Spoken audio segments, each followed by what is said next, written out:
fight round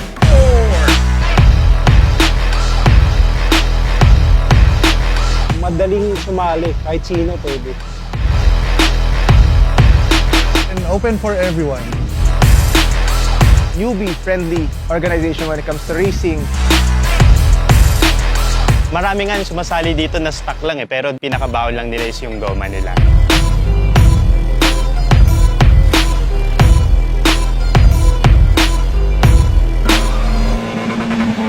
Para siyang gymkhana event. There's a course na parang may slalom, may mga cones. Time-based siya, so pababa ng oras. Ngayong round 4, sobrang action-pack kasi Ang galing nung dinesign nila Sir Robert sa Super Sprint. Parang naghalo yung long straights and mga technical layout. meron tayong dalawang high-speed straights with short and tight corners. Tapos mainit, so bakbakan talaga. Pwede mga beginners, may intermediate, may amateur. Hindi ka mapapressure kung salihan ka ng professional sa ibang class sila. Beginner ka or first time mo sasali dito, mas okay, mas stuck. Kasi kailangan mo kabisaduhin yung driving skills mo. Then, dun mo malalaman kung nag-i-improve ka na, tsaka mo set upan yung kotse. So kahit pang daily kotse, katulad ng ginagamit ko, actually, mas reliable pa nga eh. Pamasok sa school, panghatid ng bata, panghatid kay misis. Tapos, pag may super sprint, panglaro.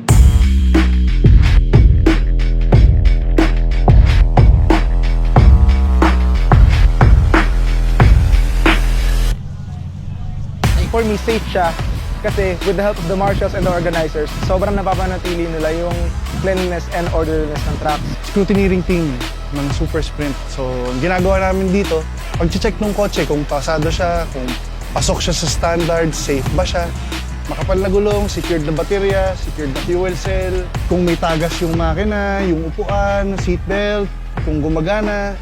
Basta make sure lang na safe yung auto, tapos enjoy lang. Have fun lang.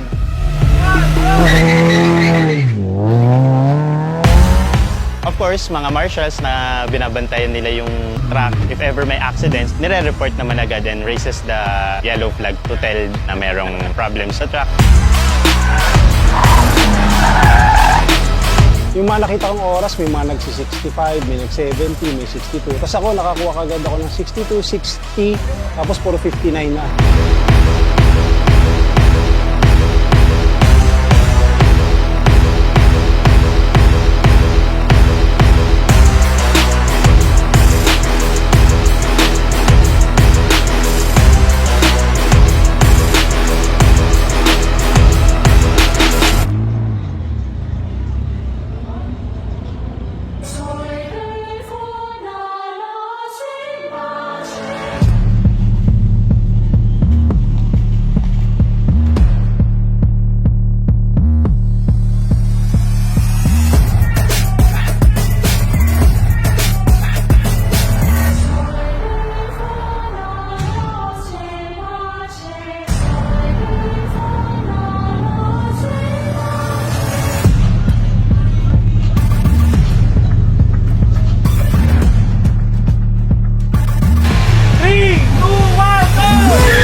Sobrang friendly lahat ng tao dito, walang lamangan, lahat tulungan lang. Mas may enjoy nyo, sama nyo yung friends and family ninyo. Warning lang, pag nasimulan nyo nakaka-addict.